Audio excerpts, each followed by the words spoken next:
अगर अपोजिशन कमजोर पड़ जाए तो समझ लीजिए लोकतंत्र कमजोर पड़ चुका है। अगर अपोजिशन मजबूत है तो लोकतंत्र मजबूत है। आज इस वीडियो में जानेंगे कि कैसे विपक्ष कमजोर बन गया। 2014 में बीजेपी ने 282 सीटें जीती और कांग्रेस ने 44 सीटें जीती और पूरे विपक्ष ने 59 सीटें जीती। लेकिन बीजेपी का वोट शेयर था 31% और पूरे विपक्ष का 38.5, यानी बीजेपी से ज्यादा था। फिर भी बीजेपी की 282 सीटें आई और पूरे विपक्ष की 59 सीटें आई। ऐसा क्यों हुआ?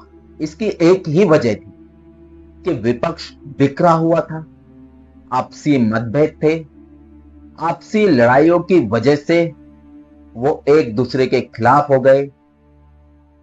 लेकिन विपक्ष पहले से ही कमजोर हो गया था, क्योंकि 2014 से पहले विपक्ष सत्ता में था, यानी यूपीए की सरकार थी जिसमें सारे यूपीए के अलायंस थे, जिसके अंदर आज का विपक्ष मौजूद था। उस वक्त के पीएम थे मनमोहन सिंह। विपक्ष में बैठा हुआ था बीजेपी। बीजेपी ने भ्रष्टाचार, महंगाई, बेरोजगारी, स्कैम के जरिए जो है सड़क से लेके तो संसद तक सरकार को घेरा। अन्ना हजारे आंदोलन, जनता के दिलों और दिमाग में ये चीज बताई कि यूपीए की सरकार यानी कांग्रेस की सरकार भ्रष्टाचार करने वाली सरकार।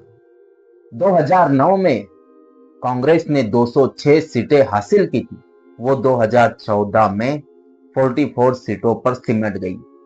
100 सालों के इतिहास में कभी ऐसा नहीं हुआ था कि कांग्रेस का अपोजिशन लीडर भी नहीं रहेगा।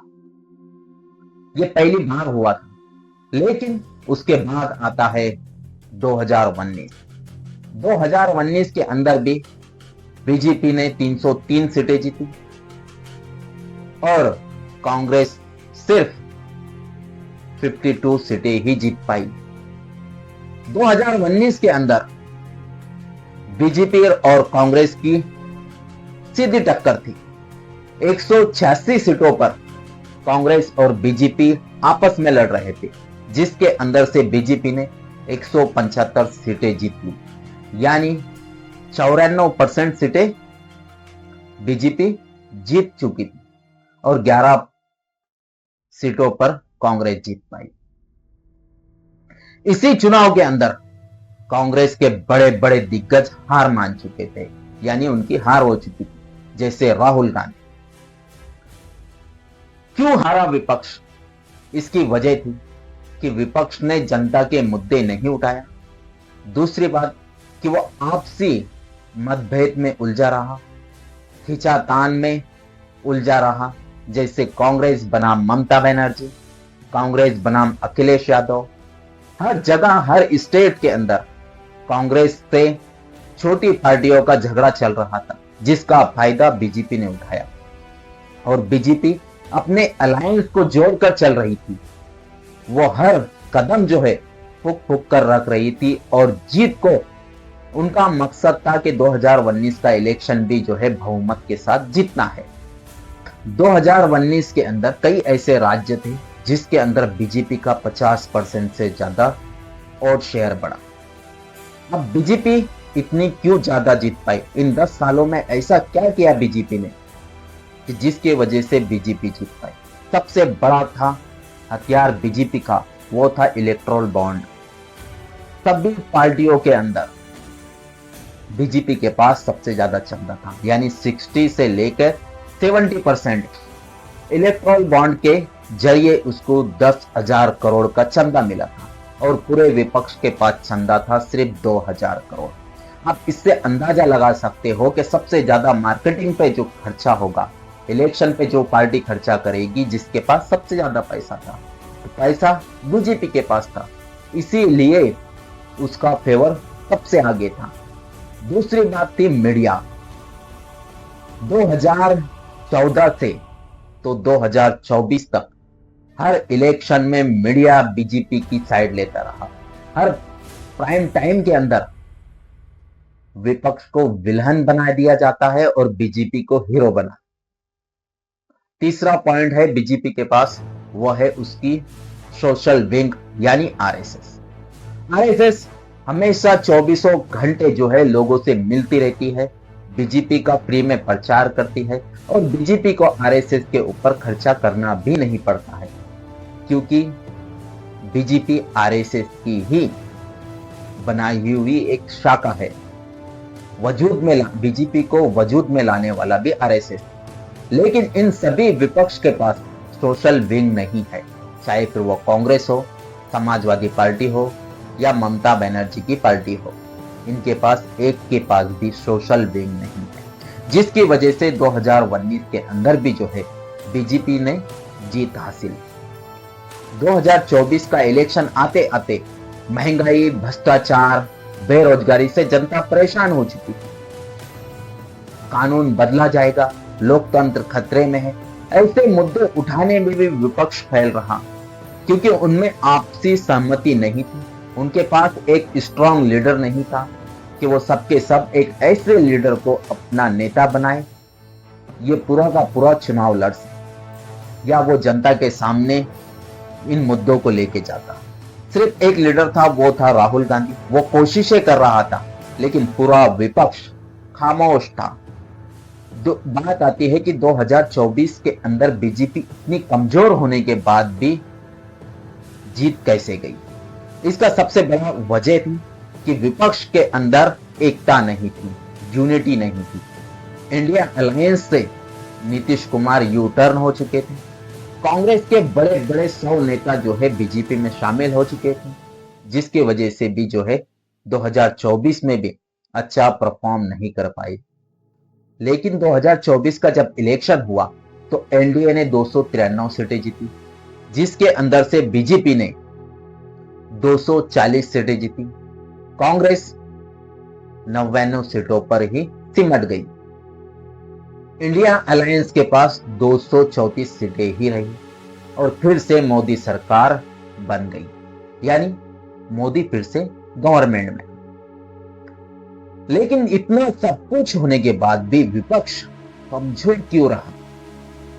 तो यही वजह थी कि उनमें एकता नहीं है, वो एक दूसरे के खिलाफ रहे। यूपी में कांग्रेस और अखिलेश का मुद्दा, हर स्टेट में कांग्रेस का किसी ना किसी पार्टी से झगड़ा चलते रहता। अलायंस के अंदर जो है एकता, यूनिटी नहीं हो पाती, यानी अंदरूनी जो है उनके अंदर दरार है। 2014 से लेकर 2024 तक विपक्ष जो है जनता का भरोसा जीतने में नाकाम रहा। उसने जनता के वो मुद्दे नहीं उठाए, उसने सड़क पर आंदोलन नहीं किए, संसद में आंदोलन नहीं किए। 12 और 13 के अंदर जिस तरह से अन्ना हजारे को हीरो बनाकर बीजेपी ने जो आंदोलन खड़ा किया था, जो सपोर्ट दिया था, इस तरह का कांग्रेस और विपक्ष ऐसा कोई इंसान उठाकर नहीं लाई जो मोदी की कुर्सी हिला दे।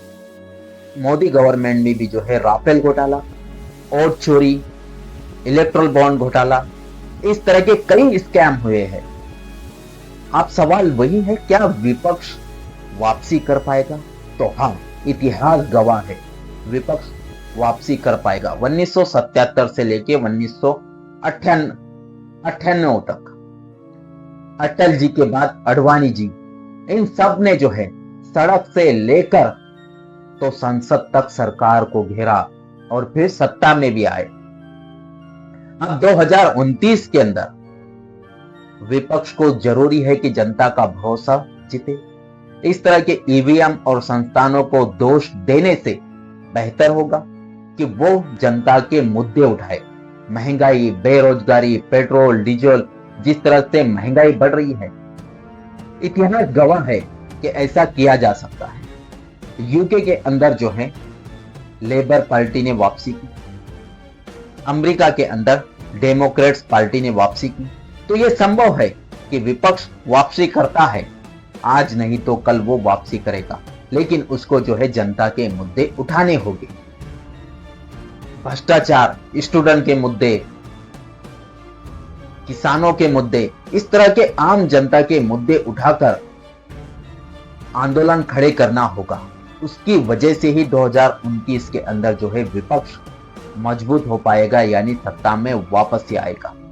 एक मजबूत लोकतंत्र के लिए एक मजबूत विपक्ष होना जरूरी है। सड़क से लेकर तो संसद तक हर मुद्दे पे सरकार को घेरना होगा, चाहे उसके वास्ते एक बड़ा आंदोलन खड़ा करना होगा। तभी जाके जो है लोगों के दिल के अंदर यह भ्रम डालना होगा कि ये सरकार भी जो है अब भ्रष्टाचार की सरकार है, ये गरीबों की सरकार नहीं है, ये महंगाई पर कुछ नहीं बोलती है, ये महंगाई को कम करने में कमजोर है।